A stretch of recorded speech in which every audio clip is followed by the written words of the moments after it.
Hey everyone, Johnny Storm, don't speak. Well, it appears that the threats of retaliation from Hezbollah and Iran have materialized.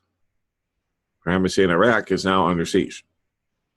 And Donald Trump is vowing to hold Iran fully responsible for the attack on the U.S. Embassy in Baghdad. Under siege, American soldiers wound 20 of pro-Tehran mob that stormed complex in retaliation for U.S. airstrikes and Hezbollah. So this is their retaliation, or at least part of it. American soldiers inside the embassies have fired tear gas, stun grenades, and warning shots at hundreds of fighters. The ambassador was on leave at the time of the attack. The embassy staff had already been evacuated, as we reported a couple days before.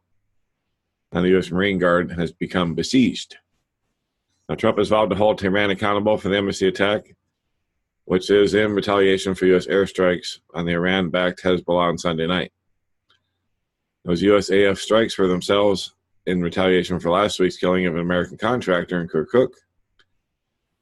And of course, Trump is using his tit for tat on the tweets. Iran killed American contractor, wounding many. We strongly responded and always will. And now he says Iran is orchestrating an attack on the U.S. Embassy in Iraq. They will be held fully responsible. In addition, we expect Iraq to use its forces to protect the embassy and so notify it.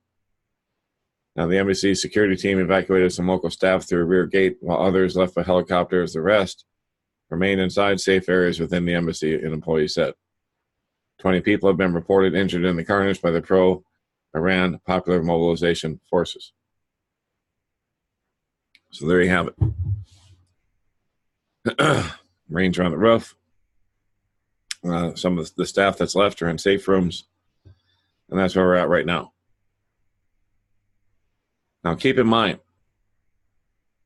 if Iran is orchestrating this, which it's most likely that they are, okay, keep in mind, as I reported months ago, Iran already has nuclear weapons. Russian generals have confirmed that there were weapons missing from the Ukraine when the Soviet Union dissolved, and they went to go do an inventory. And then later, it was reported that up to 250 were missing. Now, Hal Turner is reporting that his sources are telling him that they've got at least 5 and they bought them from North Korea. So it's anybody's guess as to where they got them then, but does it really matter? Now, according to Hal sources, there's 5 of them that are loaded and ready to go on long-range missiles headed for Israel. And that's why they have vowed that Israel will be utterly destroyed, especially Tel Aviv.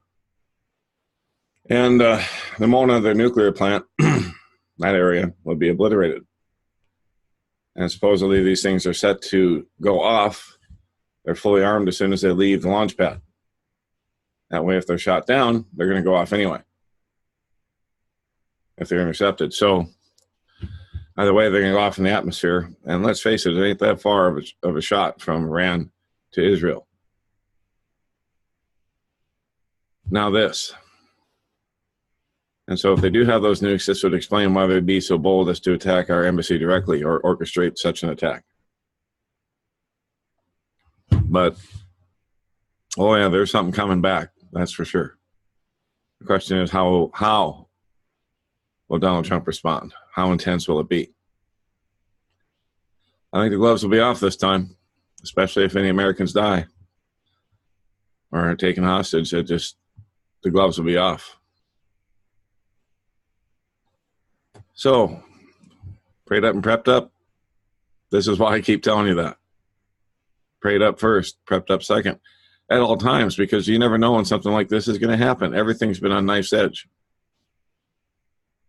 So, that's all I've got for now. It's just off of mainstream. You can read more there, I'm sure. So, you can check out Drudge and Fox, all of them. They're all reporting pretty much the same thing. And it's pretty straightforward. So, all right, I will keep my eyes on things as always. God bless, take care. Johnny Storm, don't speak.